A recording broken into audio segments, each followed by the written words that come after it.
Hello दोस्तों, welcome to my YouTube channel. आज हम डे 15 में है 30 डे की नोट सीरीज़ में। ठीक है, तो चलिए अपना वीडियो स्टार्ट करते हैं। जो आज का हमारा पहला टॉपिक है कि रफ एस्टिमेट जो होते हैं वो कौन कौन से हो सकते हैं। तो plinth area estimate, cube rate estimate और प्रीलिमिनरी एस्टिमेट, ये तीनों कैसे एस्टिमेट हैं? ये तीनों रफ एस्टिमेट हैं। ठीक है, फिर अगली बात आती है कि रिवाइज एस्टिमेट क्या होता है। तो जब जो सैंक्शन कॉस्ट होती है हमारी, अगर उससे 5% का ज़्यादा वेरिएशन आ जाए तो हम कौन सा एस्टिमेट प्रिपेयर करते हैं? हम रिवाइज्ड एस्टिमेट प्रिपेयर करते हैं। ठीक है, क्योंकि कॉस्ट में वेरिएशन 5% से ज़्यादा हो रहा है, या फिर दो कंडीशन होती है। तो या तो ये 5% कॉस्ट एक्सीड कर जाए, या फिर जो हमारा एक्सपेंडिचर और जो मटेरियल का डेविएशन है वो 10% से ज़्यादा हो जाए। तो अगर 5% से ज़्यादा कॉस्ट डेविएट कर रही है या फिर मटेरियल 10% से ज़्यादा डेविएट कर रहा है, तो हम कौन सा एस्टिमेट प्रिपेयर करेंगे? Revised estimate. ठीक है, फिर से रिवाइज्ड एस्टिमेट करेंगे उसको। फिर बात आती है सप्लीमेंट्री एस्टिमेट क्या होता है। तो जब कोई मान लीजिए कोई काम चल रहा है, ठीक है, अब हमने उस जो एस्टिमेट या जो टेंडर किया है उसमें कोई नया काम हमें इंट्रोड्यूस करना है। तो अब उस काम की पहले से हमने कोई एस्टिमेट या कोई शेड्यूलिंग नहीं कर रखी है, तो हमें जब कोई नया वर्क इंट्रोड्यूस करना पड़ेगा एग्जिस्टिंग ऑन गोइंग वर्क में, तो हमें कैसा एस्टिमेट देना पड़ेगा? हमें सप्लीमेंट्री एस्टिमेट प्रिपेयर करना पड़ेगा, ताकि हम उसी कॉन्ट्रैक्टर से उस काम को करवा सकें और वो पेमेंट उसी कॉन्ट्रैक्टर को हो जाएगी। तो ऐसे एस्टिमेट को क्या बोलते हैं? Supplementary estimate. फिर अगला चीज़ आती है एक्सटेंशन एस्टिमेट क्या है। तो जब कोई काम हमने कर लिया है, ठीक है, अब काम ख़त्म हो चुका है, अब हमें फिर से उसी कॉन्ट्रैक्टर से कोई और काम करवा लेना है, तो हम क्या करवा लेंगे? एक्सटेंशन एस्टिमेट प्रिपेयर करवा लेंगे। ठीक है, मतलब उसी काम के साथ उसकी पेमेंट हो जाएगी, तो उसको क्या बोलेंगे? Extension estimate. तो आई थिंक आपको रफ एस्टिमेट, रिवाइज, सप्लीमेंट्री और एक्सटेंशन तीनों एस्टिमेट आपको क्लियर हो गए होंगे। ठीक है, फिर अगली चीज़ है कि ये जो वाई एफ वैल्यू होती है, तो हमें पता है जब हम टी बीम या एल बीम कैलकुलेट करते हैं तो उसमें जो डी एफ की वैल्यू होती है, अगर वो 3/7 एक्सयू से ज़्यादा हो जाएगी तो जो कंक्रीट का जो स्ट्रेस स्ट्रेन ग्राफ बनता है, तो ये जो 0.002 वाला जो वैल्यू है वो डी एफ के अंदर ही लाइक करता है। तो यानी कुछ पैराबोलिक पार्ट भी डी एफ के अंदर आ जाता है। तो हमें क्या करना पड़ता है? हम एक वाई एफ वैल्यू कैलकुलेट करते हैं। वो वाई एफ वैल्यू क्या होती है? 0.15 एक्सयू प्लस 0.65 डी एफ होती है। ठीक है, तो आप ध्यान रखिएगा कि 0.15 एक्सयू प्लस 0.65 डी एफ होती है। ठीक है, वो डायरेक्टली आपसे एग्जाम में क्वेश्चन भी आता है, फॉर्मूला भी पूछा सकता है।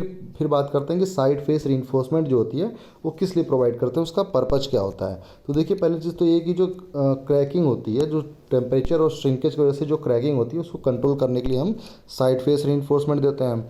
दूसरी चीज़ है कि जैसे कि वो तो हमारे वेब में दी जा रही है ना, जो शियर पोर्शन उसमें दी जा रही है, तो क्या करेगा? वो बकलिंग रेजिस्टेंस को भी क्या करेगा? इम्प्रूव करेगा, राइट।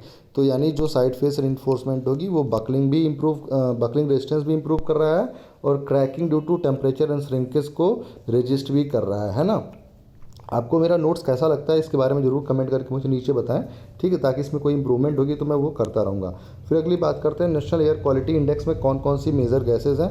इसमें 8 मेजर गैसेज इन्वॉल्व हैं। आपको सबका नाम याद रखना है, ये इंटरव्यू में पूछा जाता है और एग्ज़ाम में भी डायरेक्टली आ सकता है। तो PM10, PM2.5, NO3, NH3, SO2, ये एक पैनल में याद रखिए। लेड, कार्बन मोनोऑक्साइड और ओजोन एक साथ याद रखिए। ठीक है, तो ये आप ध्यान रख सकते हैं। फिर चीज़ आती है कि स्पेसिंग बिटवीन मैन होल्स कितनी होती है। ठीक है, तो देखिए हम सीवर में मैन होल्स प्रोवाइड करते हैं, जहाँ पे भी अलाइनमेंट का चेंज हो जाए, स्लोप का चेंज हो जाए या फिर एलिवेशन का चेंज होता है, तो हम क्या करते हैं? हम मैन होल प्रोवाइड करते हैं। ठीक है, तो अगर डाया उसका 0.9 मीटर तक है तो 30 मीटर की मिनिमम स्पेसिंग होनी चाहिए मैन होल के बीच में। 0.9 से 1.5 मीटर का डाया है तो 90 से 150 मीटर। ठीक है, देखिए इसका जस्ट 100 टाइम्स कर दे रहे हैं। ठीक है, 1.5 से 2 मीटर है तो 1.5 से 200 मीटर हो जाएगा, 2 से 3 मीटर है तो 200-300 मीटर हो जाएगा, राइट। तो आप ध्यान रखिएगा पहला वाला कि अगर 0.9 मीटर तक है तो 30 मीटर तक स्पेसिंग हम रखते हैं। ठीक है, फिर क्या है कि अगर 3 इंच पैराबोलिक आर्च है, ठीक है, और वो पूरे अपने फुल स्पैन पे क्या यूडियली लोडेड है, ठीक है, मान लीजिए ऐसे लोडेड है, तो उसमें क्या क्या चीज़ें जीरो हो सकती हैं। देखिए, उसमें बेंडिंग मोमेंट जीरो होगा, रेडियल शियर भी जीरो होगा, लेकिन उसमें क्या जीरो नहीं होगा? नॉर्मल थ्रस्ट जीरो नहीं होगा। ये ध्यान रखिएगा, ये एग्ज़ाम में क्वेश्चन आता है डायरेक्ट कि अगर एक फुली लोडेड यूडियल आर्च है 3 इंच का तो कौन सी चीज़ वैल्यू जीरो नहीं होगी? नॉर्मल थ्रस्ट जीरो नहीं होगा, बेंडिंग मोमेंट और radial thrust everywhere will be, radial shear will be zero. ठीक है, फिर जो अगला पॉइंट है कि von Karman momentum equation for laminar flow क्या होती है। तो देखिए बहुत इजी क्वेश्चन है, इजी इक्वेशन है। Tau naught by rho u free square is equal to d theta by d x. D theta क्या है यहाँ पे? मोमेंटम है, ठीक है, जो आप कैलकुलेट करते हैं डेल्टा थीटा डेल्टा स्टार ऐसे करके, ठीक है, तो D theta by d x, ठीक है, तो ये इसको मोमेंटम इक्वेशन बोलते हैं, ठीक है। फिर जो अगली चीज़ है कि वेंचुरी मीटर में जो ये डाया होता है, जो डिग्री होता है, जो कन्वर्जिंग और ये जो डाइवर्जिंग सेक्शन होता है उसका क्या होता है, देखिए लगभग तीन तीन टाइम्स का फ़र्क होता है। तो डाइवर्जिंग जो कन्वर्जिंग सेक्शन है वो लगभग 20 डिग्री के आसपास होता है, इसीलिए 21 प्लस माइनस 1 डिग्री लिखा हुआ है, और ये 5 से 7 डिग्री होता है, ठीक है, तो आप ध्यान रखिएगा। देखिए यहाँ पे लिखा भी रखा है कन्वर्जिंग और डाइवर्जिंग सेक्शन, ठीक है। फिर बात करें मैक्सिमम वॉल्यूम ऑफ रीइंफोर्समेंट कितना हो सकता है, कई बार क्वेश्चन से डायरेक्टली ये आता है, हमें तो ये पता है कि कितना परसेंटेज होना चाहिए बीम में, स्लैब में, कॉलम में, ठीक है, लेकिन कई बार हमसे वॉल्यूम के टर्म में पूछता है कि मैक्सिमम वॉल्यूम ऑफ रीइंफोर्समेंट क्या हो सकता है।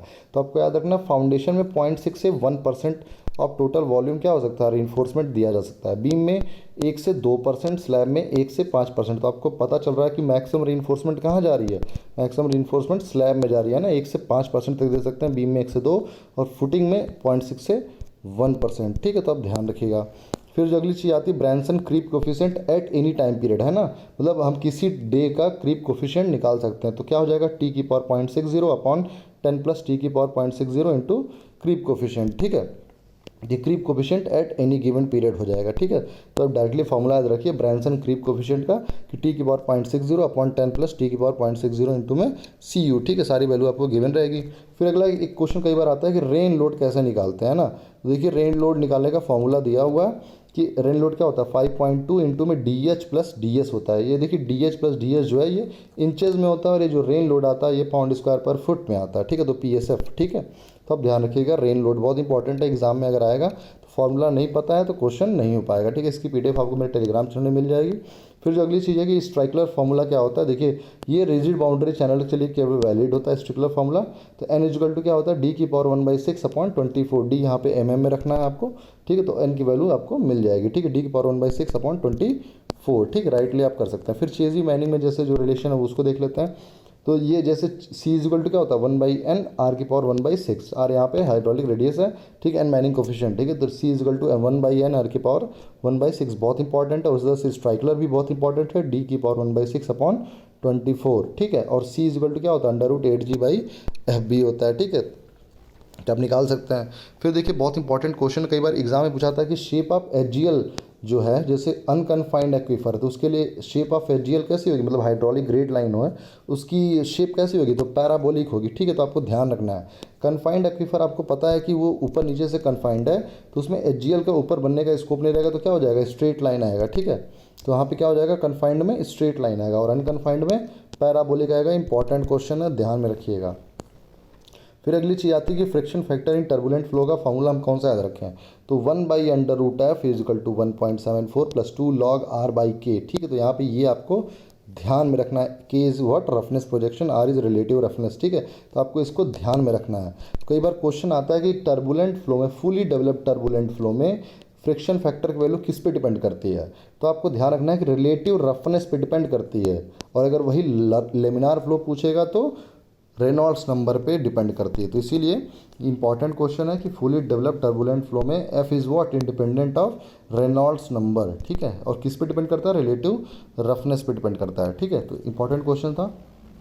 फिर जो अगला क्वेश्चन हमारा ये कि जो सॉइल मिनरल होते हैं उसमें जो एग्जिस्टिंग स्ट्रक्चर होते हैं तो कौन कौन से फोर्सेस की वजह से वो स्ट्रक्चर फॉर्म होते हैं। तो जैसे अगर हम कोर्स ग्रेन्ड स्केलेटन की बात, मतलब कोर्स सैंड की बात करें, तो उसमें क्या है, देखिए ग्रेविटेशनल फोर्स है केवल, और तो कोई फोर्स है नहीं, ठीक है, सभी इंडिविजुअल मिनरल्स हैं उसमें। फिर हनीकॉम्ड स्ट्रक्चर की बात करें तो वहाँ पे ग्रेविटेशनल फोर्स भी एग्जिस्ट करता है और इलेक्ट्रिकल फोर्स भी एग्जिस्ट करता है। फिर बात करें कि इलेक्ट्रिकल फोर्स में दो टाइप की स्ट्रक्चर एग्जिस्ट कर सकते हैं, एक तो है फ्लॉक्यूलेंट, अगर फोर्सेस क्या है, अगर फोर्सेस अट्रैक्टिव हैं तो फ्लॉक्यूलेंट एग्जिस्ट करेगा, और अगर फोर्सेस रिपल्सिव है तो क्या करेगा, डिस्पर्स स्ट्रक्चर करेगा, ठीक है, तो डिस्पर्स आपको पता है ऐसे ऐसे लीनियर स्ट्रक्चर आ जाएगा, तो ये एज टू एज कांटेक्ट हो रहा है इसमें। लेकिन अगर वहीं फ्लॉक्यूलेंट की बात करें तो कहीं कुछ ऐसे, तो ऐसे ऐसे ऐसे, तो क्या हो जाएगा, ये अट्रैक्टिव फोर्सेस है तो ये एज टू फेस भी होता है, ठीक है, तो फ्लॉक्यूलेंट क्या है, एफ से फ्लॉक्यूलेंट, एफ से फेस, ठीक है, तो फ्लॉक्यूलेंट क्या है, एज टू फेस, और डिस्पर्स क्या है, एज टू एज है, ठीक है, वो चीज़ें यहाँ पे लिखी हुई हैं, एज टू फेस और एज टू एज। और ये कैसा फ्लॉक्यूलेंट कैसा अट्रैक्टिव, डिस्पर्स कैसा है रिपल्सिव, ठीक है, तो आप ध्यान रखिएगा।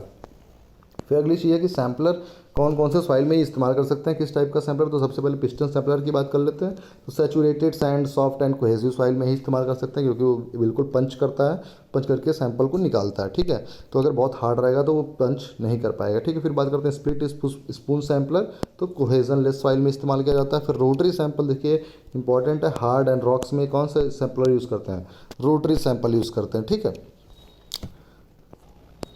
फिर जो हमारा अगला पॉइंट है कि ट्रायंगुलर वी नॉच जो होता है उसके बेनिफिट्स क्या क्या होते हैं, ठीक है। तो देखिए ट्रायंगुलर वी नॉच को मैंने फॉर्मूला फिर से लिख दिया है, 8/15 CD√2G tan θ/2h⁴, ठीक है। लेकिन इसका बेनिफिट क्या है, हम इसको यूज़ कहाँ करते हैं। तो देखिए अगर कहीं क्वेश्चन में लिखा है कि बहुत लो डिस्चार्ज है और हमें एक्यूरेसीज मेजर करना है, तो हम कौन सा नॉच यूज़ करेंगे, ट्रायंगुलर नॉच। क्योंकि देखिए होता क्या है कि जैसे ये ट्रायंगुलर होता है तो जैसे जैसे डेप्थ कम होती है तो ये सेक्शन भी घटता जाता है, ठीक है। लेकिन ये थीटा मेंटेन रहता है, इस वजह से क्या होता है कि यहाँ पे एक्यूरेसी काफ़ी अच्छी आती है। तो इसकी वैल्यू क्या है, CD is constant for all depth और more accurate result for smaller discharge also, ठीक है। तो जैसे जैसे डिस्चार्ज घटता है तब भी इसकी एक्यूरेसी क्या रहती है, अच्छी ही रहती है। फिर बात करते हैं काउची रायमन इक्वेशन की। तो ये क्या है, ∇φ/Δx = ∇ψ/Δy और ∇φ/Δy = ∇ψ/Δx। ये कैसे कर सकते हैं, देखिए जब फाई में आप देख लीजिए u की वैल्यू और जाई में देख लीजिए u की वैल्यू, दोनों को इक्वेट कर दीजिए तो ये इक्वेशन आपकी बन जाएगी। उसी तरीके से v में आप इक्वेट कर सकते हैं, तो v में करेंगे तो ये इक्वेशन बनेगी, u में करेंगे तो ये इक्वेशन बनेगी, तो ठीक है। माइनस साइन आप इधर उधर एडजस्ट कर सकते हैं, क्योंकि आप किसी के नोट्स में ऐसे होगा, किसी के नोट्स में ऐसे होगा, लेकिन इक्वेशन सेम आएगी, ठीक है। फिर बात करते हैं स्लोप ऑफ स्ट्रीम लाइन। तो देखिए इंपॉर्टेंट क्वेश्चन है, आप एग्जाम में मिस कर जाते हैं। dy/dx = v/u हो जाएगा, ठीक है। आप ध्यान रखिएगा, v is what, velocity in y direction, u is what, velocity in x direction, ठीक। तो आप इसको ऐसे डायरेक्टली ग्राफ से भी याद रख सकते हैं, ठीक है। फिर क्या जो अगला क्वेश्चन हमारा है कि जो एयरपोर्ट के क्लासिफिकेशन होते हैं वो कैसे कैसे किए गए हैं। तो अगर रनवे की लेंथ पे देखा जाए कि रनवे की जो लेंथ है कितनी लंबी है कितनी छोटी है, तो इसके हिसाब से 5 क्लासिफिकेशन है, ए से लेके ई तक, ठीक है। लेकिन अगर वहीं बात करें कि जो टायर प्रेशर है और जो इक्विवेलेंट सिंगल व्हील लोड है उसके बेसिस पे जो क्लासिफिकेशन किया गया, तो वो कितने प्रकार का है, 7 प्रकार का, 1 से लेके 7 तक क्लासिफाइड है, ठीक है। तो आप ध्यान रखिएगा। और आपको पता ही है कि जो इक्विवेलेंट सिंगल व्हील लोड है ये किसके लिए डिज़ाइन होता है, ये रनवे के लिए यूज़ किया जाता है, ठीक है। और इक्विवेलेंट एक्सल लोड फैक्टर जो होता है वो किसके लिए डिज़ाइन किया जाता है, हाईवे में किया जाता है ना। तो यहाँ पे क्या होता है, फिक्स ट्रैफिक अप्रोच होता है और वहाँ पे फिक्स व्हीकल अप्रोच होता है, ठीक है। फिर बात करें ट्रेपेजियम का जो सेंटर ऑफ ग्रेविटी के अबाउट अगर हमें मोमेंट ऑफ इनर्शिया निकालना है तो उसका फॉर्मूला क्या होगा। तो अगर शॉर्टर साइड ऊपर है, लॉन्गर साइड नीचे और हाइट h है, तो क्या हो जाएगा, a² + b² + 4ab/a + b into में h³ / 36 हो जाएगा, ठीक है। a² + b² + 4ab अपॉन में a + b इंटू में h³ / 36 इंपॉर्टेंट फार्मूला है। एग्जाम में अगर क्वेश्चन आया फार्मूला नहीं पता है तो आपसे क्वेश्चन नहीं बनेगा, वहाँ पे आपको डायरेक्टली याद रखना है, ठीक है। फिर जो अगली चीज़ आती है कि length of anchor bolt in foundation कैसे निकालें। तो देखिए लेंथ ऑफ एंकर बोल्ट बहुत ईजी है। जैसे आप डेवलपमेंट लेंथ निकालते हैं तो वहाँ पे क्या फॉर्मूला क्या होता है, 0.87 Fy/4τBd होता है, राइट। तो देखिए d/4τBd तो यहाँ पे भी है, ठीक है। यहाँ पे जो Fy/1.1 है यही तो होता है 0.87 Fy, लेकिन ध्यान रखने वाली चीज़ है कि इसकी वैल्यू 0.87 नहीं आएगी, है ना, इसकी वैल्यू थोड़ी ज़्यादा आएगी, क्योंकि यहाँ पे क्या है, यहाँ पे 1.1 है और वहाँ पे क्या होता है Fy/1.15 होता है, राइट। तो ये ध्यान रखिएगा कि ये 0.87 Fy नहीं है, ये उससे ज़्यादा आएगी वैल्यू, आप कैलकुलेट करके रख सकते हैं, ठीक है। तो L = Fy/1.1 इंटू में d/4τBd हो जाएगा, ठीक है। इस तरीके से आप याद रख सकते हैं। इसकी PDF आपको मेरे टेलीग्राम चैनल में मिलेगी, ठीक है। नोट्स कैसा रहा इसकी प्लीज़ फीडबैक मुझे कमेंट में देते रहिए। चैनल को ज़्यादा से ज़्यादा शेयर करिए ताकि लोग और भी सब्सक्राइब करें, ठीक है। हम जल्दी नेशनल बिल्डिंग कोड के भी इंपॉर्टेंट पॉइंट ले आएंगे, मैं वेट कर रहा हूँ कुछ और सब्सक्राइबर बढ़ जाएँ तो फिर उसको ले आएंगे। Thank you so much for joining me.